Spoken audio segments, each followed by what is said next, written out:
हमारी आज की जो कहानी है वो एक रिवेंज लव स्टोरी है। और हम सबको पता होता है कि रिवेंज लव स्टोरी कितनी रोमांटिक होने वाली है। कहानी 2 से 3 पार्ट में आएगी क्योंकि मुझे पूरी कहानी के पार्ट्स नहीं मिल रहे हैं। जैसे जैसे पार्ट्स मुझे इस स्टोरी के मिलेंगे मैं आप लोगों के लिए एक्सप्लेन करते जाऊँगा। आई होप कि आप लोगों को ये कहानी पसंद आए, तो वीडियो के लास्ट तक ज़रूर बने रहना। नई कहानी के स्टार्टिंग में हम लोग देखते हैं कि गू जीजी से शादी कर रहा है और वो दोनों बहुत ही ज़्यादा खुश हैं। दोनों रिलेशनशिप में थे, लेकिन यहाँ पर जैसे ही वो शादी करने वाला होता है, जीजी स्टेज पर आती है तो जो उसकी बेस्ट फ्रेंड थी एनी ऐसे जीजी को धक्का दे देती है। जीजी को समझ नहीं आता कि चल क्या रहा है। गू यहाँ पर आता है और वो जीजी से कहता है, तुम्हें क्या लगता है तुम मुझे मरने के लिए छोड़ करके चली जाओगी और मैं तब भी तुमसे इतना प्यार करूँगा कि मैं तुमसे शादी कर लूँगा।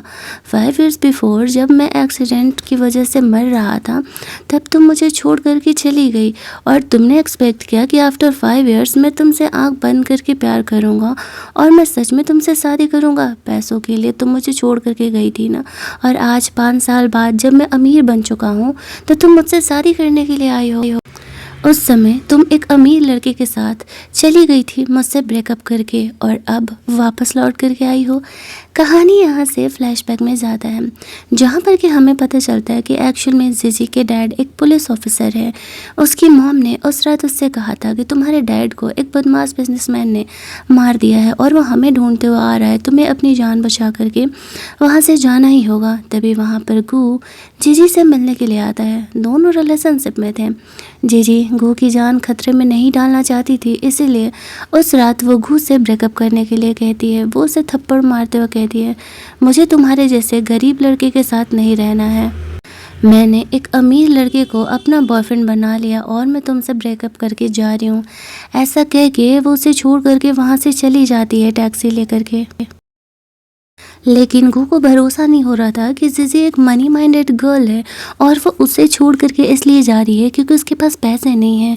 वो उसे फॉलो करने के लिए उसके टैक्सी के पीछे दौड़ता है, लेकिन जीजी काफ़ी आगे जा चुकी थी और तभी एक कार से यहाँ पर गू का बहुत ही भयंकर वाला एक्सीडेंट हो जाता है। गू वहाँ पर मर रहा था, उसे बहुत ज़्यादा ही ब्लड लॉस हो रहा था, लेकिन वो बस इतना देख पाता है कि जीजी उसे देखने तक के लिए नहीं आई। वहाँ पर जीजी की बेस्ट फ्रेंड एनी आई हुई थी और वह जल्दी जल्दी एम्बुलेंस को कॉल करके गू को वहाँ से ले करके जाती है। और एक्चुअल में गू को नहीं पता था कि जो वो कार एक्सीडेंट हुआ था वो किसकी वजह से हुआ था। यहाँ पर एम्बुलेंस में डॉक्टर्स एनी को कह रहे होते हैं कि गू मारा जाएगा, उसके किडनी में चोट लगा और उसे किडनी डोनेट करना होगा।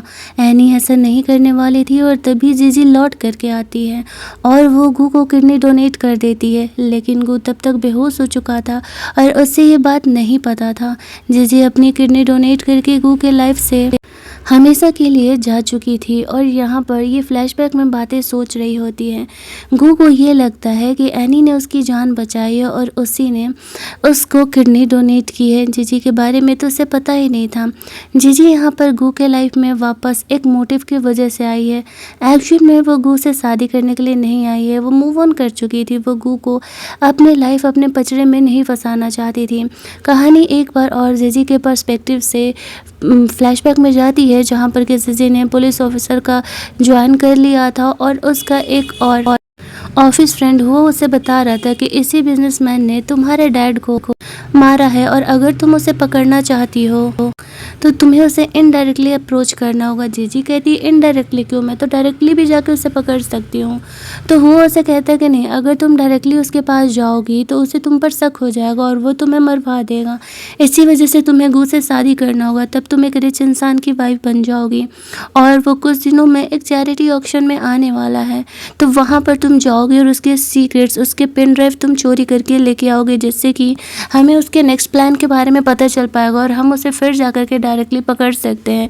ये तुमसे हो तो जाएगा ना। जीजी अपने डैड के मौत का बदला लेना चाहती थी, साथ ही में उस बदमाश इंसान को सज़ा भी दिलाना चाहती थी। इसी वजह से वो इतना रिस्की काम करने के लिए रेडी हो गई थी और इसी वजह से वो गू के लाइफ में आई हुई थी। कहानी प्रेजेंट में आता है जहाँ पर कि गू जीजी को इतना गलत समझ रहा था। आप लोग सोच सकते हैं कि वो जीजी से कितना नफरत करता होगा, लेकिन प्रॉब्लम तो ये है कि वो जीजी से शादी सिर्फ और सिर्फ उसका इंसल्ट करने के लिए किया था। तो वो यही बात कहता है, तुम्हें क्या लगता है कि मैं तुमसे प्यार करता हूँ? मैं तुमसे नफरत करता हूँ। मैं यहाँ पर तुमसे शादी सिर्फ तुम्हारा इंसल्ट करने के लिए किया हूँ और अब तुम पूरी ज़िंदगी मेरे घर में सिर्फ मेरी एक सेकंड गर्ल बन के रहोगी। तुम्हें वाइफ का दर्जा मैं कभी नहीं देने वाला हूँ। वहाँ पर जो वेटर्स थे वो बहुत सारा वाइन लेकर के आते हैं। घू जीजी से कहता है कि तुम मेरे पास पैसे के लिए सिर्फ वापस आई हो ना, ठीक है, मैं तुम्हें पैसे देने के लिए तैयार हूँ। यहाँ पर जितने वाइन्स रखे हैं तुम उन्हें ख़त्म करो। एक ग्लास वाइन पर 10,000 रुपये मैं तुम्हें देने वाला हूँ। अब जीजी ने यहाँ पर किडनी डोनेट किया था गू को, तो डॉक्टर्स ने उसे मना किया था कि वो अल्कोहल कंज्यूम नहीं कर सकती है किसी भी हालत में, वरना उसकी तबीयत बहुत ज़्यादा ही ख़राब हो जाएगी।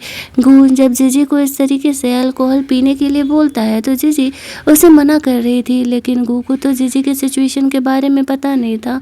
तो वो उससे कहता है कि तुम्हारी औकात नहीं है मुझे मना करने की। 5 साल पहले जब तुम मुझे छोड़ करके गई थी तो चले ही जाना था ना, तुम्हें मेरी लाइफ में वापस आने की ज़रूरत ही नहीं थी।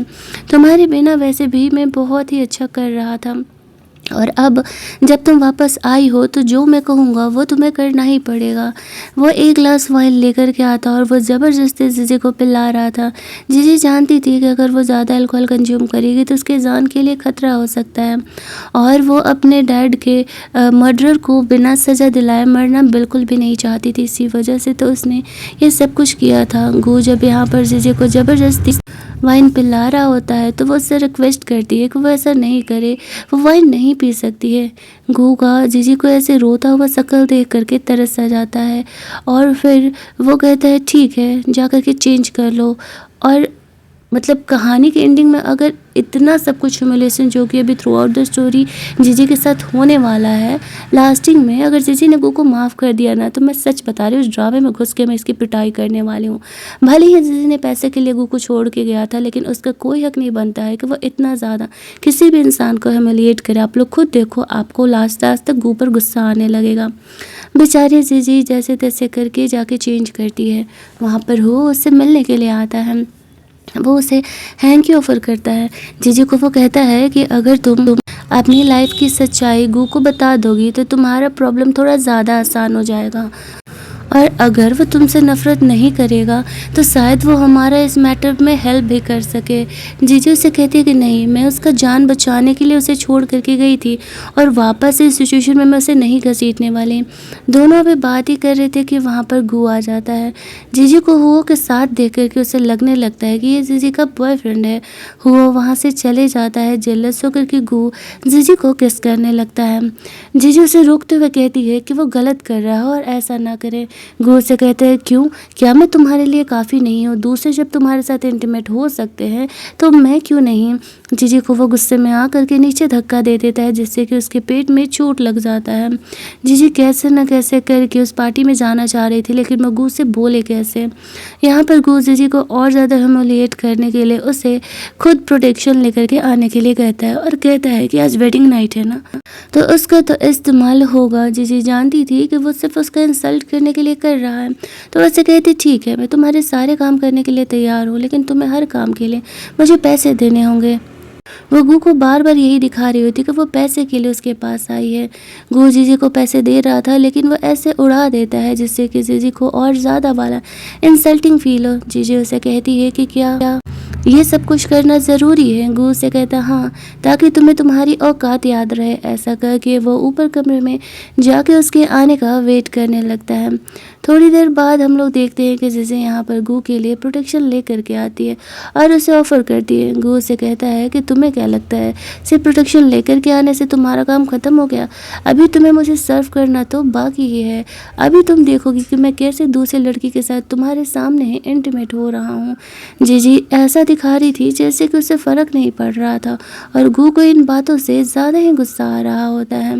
गू जीजी से कहता है कि अगर तुम मुझे रिक्वेस्ट करोगी कि आज मेरी वेडिंग नाइट है, मैं किसी और के साथ इंटीमेट ना हूँ तो मैं उस लड़की को जाने दे दूँगा। लेकिन जीजी कोई भी रिएक्शन नहीं दिखाती है तो गू जेलस होकर के जीजी को ही किस करने लगता है। जीजी रोकते हुए उसे धक्का देती है और उसे प्रोटेक्शन देते हुए कहती है जो करना है करो। फिर गू कमरे में अंदर चले जाता है। जीजी रोते रोते गू के आने का वेट करते करते वहीं पर बैठे बैठे सोने लगती है। 1-1.5 घंटे बाद गू जीजी की बेस्ट फ्रेंड एनी को लेकर के कमरे से बाहर निकलता है।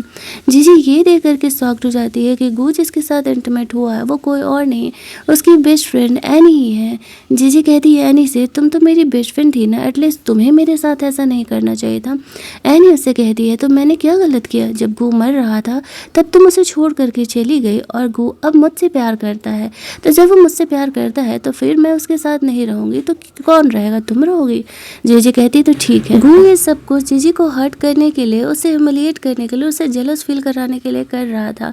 जीजी उससे कहती है ठीक है तो फिर तुम दोनों अपने रिलेशनशिप को कंटिन्यू करो, मैं जाती हूँ यहाँ से, मैं तुम दोनों को डिस्टर्ब नहीं करना चाहती। ऐसा करके वो वहाँ से जाने लगती है तो गू जीजी को उठा करके कमरे में लेके जाता है और दरवाज़ा बंद कर लेता है। ये देख करके एनी को बहुत ही गुस्सा आने लगता है कि वो उसे छोड़ करके जीजी को क्यों अंदर लेकर के गया। एक्चुअल में दोनों का कोई रिलेशनशिप नहीं था शायद, लेकिन गू की कुछ बातें मुझे पर्सनली बहुत बुरी लगी हैं। यहाँ पर गू जीजी को कमरे में अंदर लेकर के जाता है और कहता है कि क्या वो उससे इतनी नफरत करती है कि जीजी के साथ कोई भी लड़का रोमांस कर सकता है, सिर्फ वो नहीं। जीजी उसे कहती है कि हाँ, क्योंकि मुझे तुम्हारे साथ रोमांस करना ही नहीं है, मैंने तुमसे शादी सिर्फ और सिर्फ पैसे के लिए किया था। गू जीजी से कहता है कि झूठ बोल रहे हो तुम सच बताओ, क्या तुम्हें जलस नहीं हो रहा ये जान करके कि हमारी वेडिंग नाइट वाली रात में किसी और लड़की के साथ था। जीजी उसे कहती है कि नहीं, मुझे तुम्हारे इस पर्सनल मैटर से कोई फ़र्क नहीं पड़ता है। गो जीजी को कहते हैं कि एक बार तुम सच बता दो कि तुम किस रीज़न से मुझे छोड़ करके गई थी, मैं सारी बातों को भूल करके वापस से तुम्हारे साथ नॉर्मल पहले की तरह रहने के लिए तैयार हूँ। जीजी ये बात उसे नहीं बता सकती थी। वो गो को कहती है कि यही सच है, बार बार पूछने से वो सच बदलने नहीं वाला। तो गो यहाँ पर ज़बरदस्ती जीजी के साथ रोमांस करने का कोशिश करता है। जीजी उसे मना कर रही होती है और कहती है कि तुम पैसे से मुझे खरीद सकते हो, लेकिन मैं ये तुम्हारे साथ नहीं करने वाली। वो गो को गुस्से में आ करके थप्पड़ मार देती है। गो को जीजी की इन हरकतों से बहुत ही गुस्सा आता है और वो कमरे से निकल जाता है। तभी वहाँ पर एनी आती है और कहती है कि अब गो मुझसे प्यार करता है और वो मेरे साथ ही खुश है, तुम्हें नहीं लगता है कि तुम्हें गू के लाइफ से निकल जाना चाहिए। जीजी चाह करके भी गू के लाइफ से नहीं निकल सकती थी, क्योंकि फिर वो उस पार्टी में भला कैसे ही जाएगी। वो उससे कहती है कि अभी मैं दिखाती हूँ कि वो मेरे लिए क्या कर सकता है।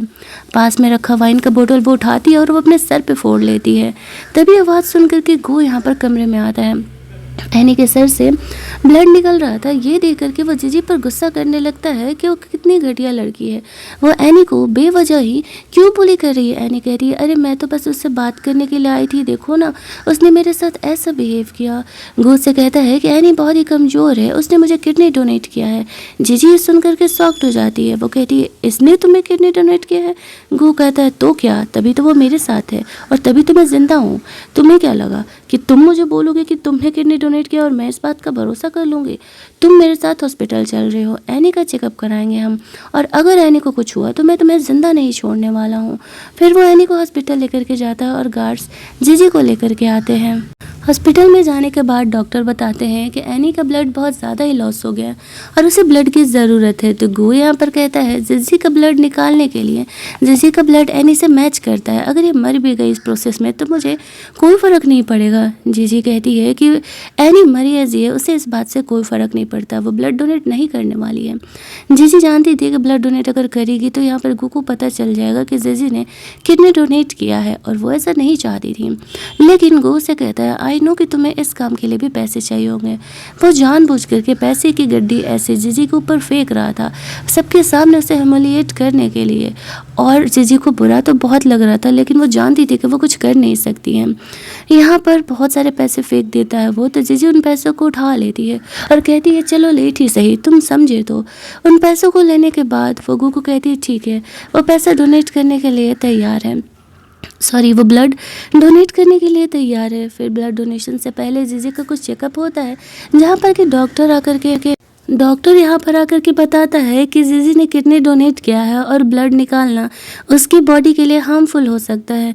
गू इस रिपोर्ट को देखने के बाद भी भरोसा नहीं करता है। वो डॉक्टर को कहता है, जीजी ने तुम्हें कितने पैसे दिए हैं इस बात को झूठ बोलने के लिए? मैं ये बात अच्छे से जानता हूँ कि एनी नहीं मुझे किडनी डोनेट किया है और तुम सिर्फ ये मेरे सामने अपना इमेज बनाने के लिए कर रही हो कि तुमने मुझे किडनी डोनेट किया था।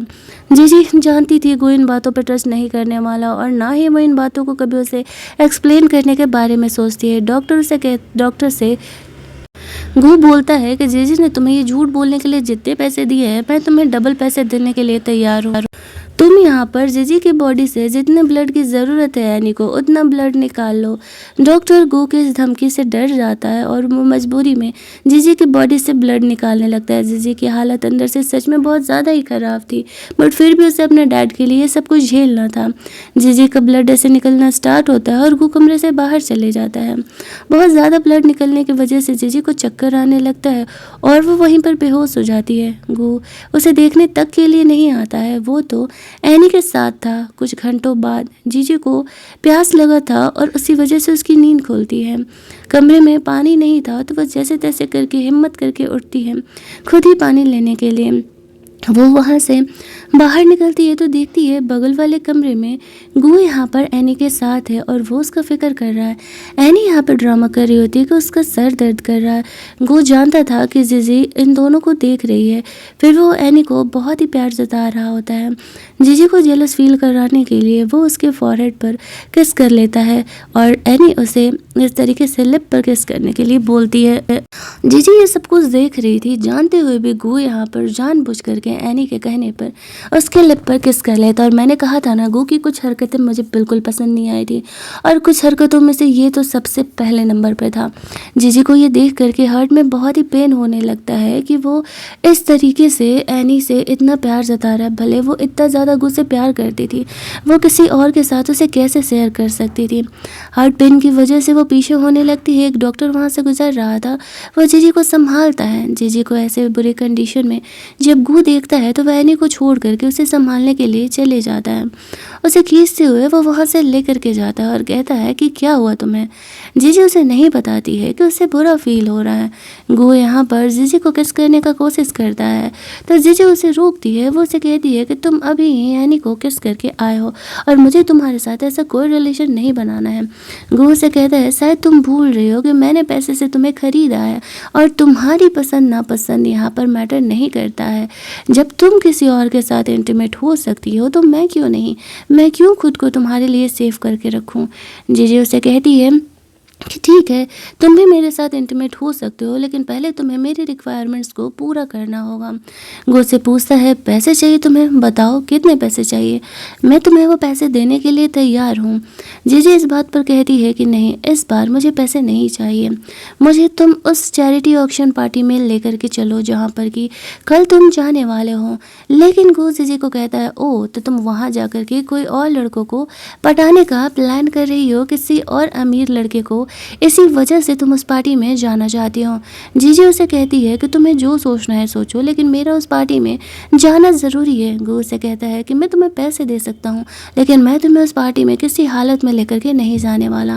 वो जीजी को ऐसे पैसे ऑफर करता है और कहता है कि अभी तो बस सिमुलेशन का तुम्हारा शुरुआत है, तुम देखना एनी मेरे बेबी को भी बॉर्न करेगी और तुम्हें उसे पालना पड़ेगा। मैं तुम्हें उस हद तक टॉर्चर करूँगा जब तक तुम मुझे सच न बता दो, या फिर जब तक तुम अपनी गलती का एहसास न कर लो कि तुमने मुझे छोड़ करके गलती किया है। ऐसा बोल करके वो जीजी के साथ जब इंटीमेट होने का कोशिश कर रहा था तो जीजी वहाँ पर बिल्कुल भी इमोशनलेस हो जाती है।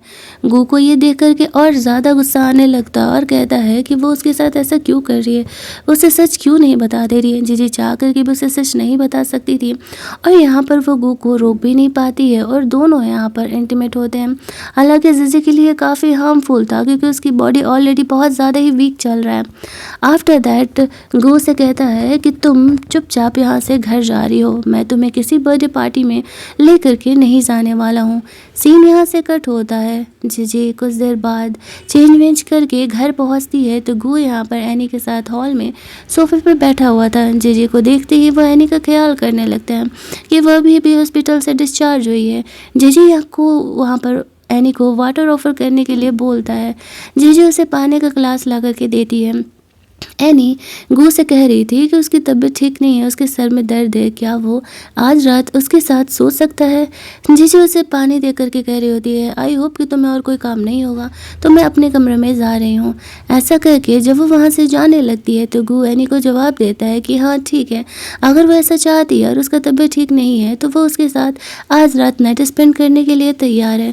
वो जीजी को जेलस फील कराने के लिए ऐसा कर रहा था, लेकिन जब देखता है कि जीजी को इस बात से भी कोई फर्क नहीं पड़ रहा तो उसे बहुत ही ज़्यादा वाला गुस्सा आने लगता है। वो एनी को वहाँ से भेज देता है और फिर खुद यहाँ पर जीजी से बात करने के लिए आता है। जीजी को वो कहता है कि तुम कितनी गिरी हुई हो, तुम्हें तो बिल्कुल भी फ़र्क नहीं पड़ रहा इस बात से कि मैं किसी और के साथ हूँ। जीजी उससे कहती है, जब भी तुम जानती ही हो तो फिर बार बार एक ही बात बोलने से क्या फ़र्क पड़ता है। मुझे तुम्हारे साथ उस पार्टी में जाना है, क्या तुम लेकर के चलोगे। गू से साफ तौर पर मना कर देता है और कहता है कि मैंने कहा ना कि मैं तुम्हें उस पार्टी में नहीं लेकर के जाने वाला, तो बस मैं नहीं लेकर के जाने वाला। अब जीजी ये सोचने लगती है कि इसी पार्टी के लिए तो वो गू के साथ आई थी और इतना अच्छा मौका वो नहीं गंवा सकती है, क्योंकि बहुत दिनों बाद वो बिजनेसमैन ऐसे पब्लिक फंक्शन में आया हुआ है जहाँ से कि वो पेन ड्राइव उससे लेना आसान होगा। गू वहाँ से चले जाता है तो एनी जीजी से बात करने के लिए आती है और उससे कहती है कि मैं तुम्हें उस पार्टी में लेकर के जा सकती हूँ, लेकिन बदले में तुम्हें गू को हमेशा के लिए छोड़ना पड़ेगा। जीजी सोचती है कि ठीक है, वो उस पार्टी में सिर्फ चले, आगे का सारा मैटर वो खुद संभाल लेगी, गू को छोड़ना है या नहीं वो देख लेगी। एनी तो सिर्फ बहाना ढूंढ रही थी जीजी और गू को अलग करने का। सीन कट होता है, अगले सीन में हम लोग वही पार्टी वाला सीन देखते हैं। जीजी उस पार्टी में पहुंचती है, उसके पास यहाँ पर इनविटेशन नहीं था तो उसे अंदर नहीं जाने दिया जाता है।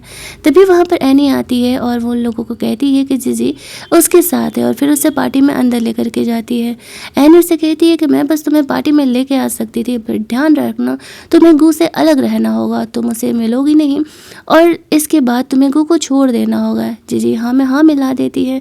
एनी के दिमाग में चल ही रहा था कि आखिरकार वो यहाँ करने के आई है। वो वहाँ से चली जाती है अपने दोस्तों के पास और जीजी यहाँ पर वेट्रेस के ड्रेस में खुद को चेंज कर लेती है। तभी उसकी नज़र सामने उस बंदे पे पड़ती है जो कि यहाँ पर जिसे कि वो ढूंढने के लिए आई हुई थी। फिर जीजी ऐसे वेट्रेस बन करके जानबूझ करके वो जिस लड़की से बात कर रहा था उससे जाकर के टकरा जाती है, जिससे कि वाइन उस आदमी के ड्रेस पर गिर जाता है। उसके गार्ड्स यहाँ पर गन उठा लेते हैं तो बंदा काम डाउन रहने के लिए कहता है। वो उस लड़की को वहाँ से जाने के लिए बोलता है। जीजी बहाने से यहाँ पर आती है और वो उस बंदे का कोट क्लियर करने लगती है और फिर उसका पेन ड्राइव वो चोरी कर लेती है। वो बंदा उस समय नोटिस नहीं कर पाता है। जीजी ड्रेस क्लीन करने के बाद वहाँ से चली जाती है। कुछ सेकंड्स के बाद वो बंदा यहाँ पर नोटिस करता है कि उसका पेन ड्राइव तो यहाँ पर है ही नहीं। वो पेन ड्राइव बहुत ही इंपॉर्टेंट था। वो अपने गार्ड्स को बोलता है, यहाँ पर आए सारे गेस्ट को चेक करो कि वो पेन ड्राइव किसके पास है। उसके कहने पर वो गार्ड्स यहाँ पर सारे लोगों को पेन ड्राइव चेक करने लगते हैं। वो बंदा नहीं समझ पाता है कि जीजी ने वो पेन ड्राइव चोरी कर लिया है। जीजी वहाँ से निकलने का कोशिश करी थी, तभी वो गू से टकराती है। गू से पूछ रहा था कि जीजी इस पार्टी में कैसे आए और वो यहाँ पर क्या कर रही है। गू को वो कहती है कि देखो तुम्हें यहाँ से फ़िलहाल जाना होगा, मेरी जान यहाँ पर खतरे में और तुम्हारी जान भी खतरे में आ सकती है, तो बेहतर होगा कि तुम वहाँ से निकल जाओ। गू समझ तो नहीं पाता है, लेकिन जीजी की बात मान करके वो उसे वहाँ से लेकर के जा रहा था। लेकिन तभी वहाँ पर जीजी की नज़र पड़ती है, सामने से वो बंदा इधर ही आ रहा था। गू जल्दी जल्दी जीजी को एक कमरे में लेकर के अंदर एंटर कर जाता है। फिलहाल उस समय तो वो बंदा जीजी को नहीं देख पाता है। गू कमरे में अंदर जीजी से पूछ रहा था कि चल क्या रहा है। वो गलती से उसके पेट पर प्रेस कर देता है और जीजी का आवाज़ निकल जाता है। फिर उस बंदे को डाउट होने लगता है कि इस कमरे में कोई तो लड़की है, सारे गेस्ट को तो चेक कर लिया गया है, ये लड़की यहाँ क्या कर रही है। वो गू को गेट ओपन करने के लिए कहता है। गू वो गेट ओपन करता है जा कर के, तो वो उसे कहता है कि उसे अंदर सिर्फ चेक करना है कि अंदर कौन सी लड़की है। गू मना कर रहा था और बोलता है कि वो अपनी गर्लफ्रेंड के साथ है और वो उसका यहाँ पर टाइम वेस्ट कर रहा है, वो अपनी गर्लफ्रेंड के साथ इंटीमेट हो रहा है। दूसरी तरफ कमरे में हु जीजी से मिलने के लिए आया था। वो जीजी को वहाँ से चलने के लिए कहता है, उनका काम हो चुका है, उन्हें पेन ड्राइव मिल गया है और उसकी जान खतरे में डालने का अब कोई फ़र्क नहीं पड़ता है। लेकिन जीजी कहती है कि नहीं, अगर वो यहाँ से निकल गई तो गू की जान खतरे में आ जाएगी। उस बंदे को गू पर डाउट हो चुका और वो उसे छोड़ करके नहीं जा सकती है। वो हुओ को वो पेन ड्राइव देती है और बोलती है कि वो पेन ड्राइव ले करके वो वहाँ से चले जाए, बाकी मैटर वो खुद संभाल करके आ जाएगी। वो वहाँ से निकल जाता है और तब तक गू यहाँ पर उस बंदे को ऐसे फंसा करके रखा हुआ था। गू गो यहाँ पर उस बंदे को उल्लू बना करके आता है और तब तक वो हुओ को जीजी के साथ देखता है। वो जेलस फील करने लगता है। जीजी उसे कहती है कि ये फ्रेंड है मेरा, मैंने कहा ना कि तुम्हारी जान को खतरा है, तुम यहाँ से चले जाओ। हुओ को वहाँ से जाने के लिए कहती है। गो अभी जीजी पर गुस्सा ही कर रहा था कि वो बंदा बार बार ऐसे गेट नॉक कर रहा होता है। गो जीजी को वहाँ से अभी लेकर के जा ही रहा था कि तभी एनी उस बिजनेसमैन को लेकर के कमरे में एंटर कर जाती है और कहती है कि देखिए वो लड़की यहाँ पर है जिसे कि आप ढूंढ रहे हैं। गो जीजी को प्रोटेक्ट कर रहा होता है तो एनी उसे कहती है कि तुम इसके चक्कर में अपनी जान क्यों गंवाने के पीछे पड़े हुए हो, वो एक बार तो पहले भी तुम्हें मरने के लिए छोड़ करके जा चुकी है। वो बंदा कहता है कि देखो मैं जानता हूँ कि तुम भी मेरी तरह ही बिजनेसमैन हो। एक्चुअली में वो दोनों ही सेम टक्कर के थे, इसलिए वो गो से भी ज़्यादा पंगा नहीं ले सकता था। वो बदमाश बिजनेसमैन कहता है कि मुझे बस इसे चेक करना है और अगर यहाँ पर मेरी जो चीज़ खोई है वो उससे मिल गई तो फिर ठीक, और नहीं मिली तो हम माफ़ी मांग करके सिर्फ वहाँ से चले जाएंगे। लेकिन यहाँ पर गो जीजी को ऐसे खतरे में नहीं डालना चाह रहा था और कहानी का पार्ट 1 हमारा यहीं पर ख़त्म कर दिया जाता है। अगर आपको इस कहानी का पार्ट 2 चाहिए तो पार्ट 2 ज़रूर ही यहाँ पर मेंशन कर देना कमेंट में। और हाँ, चैनल को सब्सक्राइब करना मत भूलना, तभी तो इस कहानी का पार्ट 2 आप लोगों को मिलेगा ना।